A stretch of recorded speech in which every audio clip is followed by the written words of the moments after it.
to the Lord, for He is good. His faithful love endures forever. Let us the Israel repeat. His faithful love endures forever. Okay friends, பாட்டு பாடலாமா?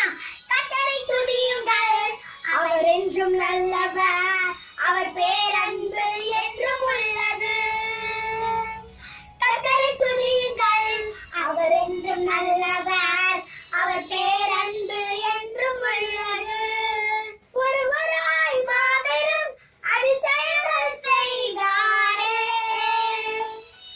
வானங்களை ஞானமாய் உண்டாக்கி மகிழ்ந்தாரே. இன்று போற்றி புகழுவோம், நாம் உயர்த்தி மகிழுவோம்.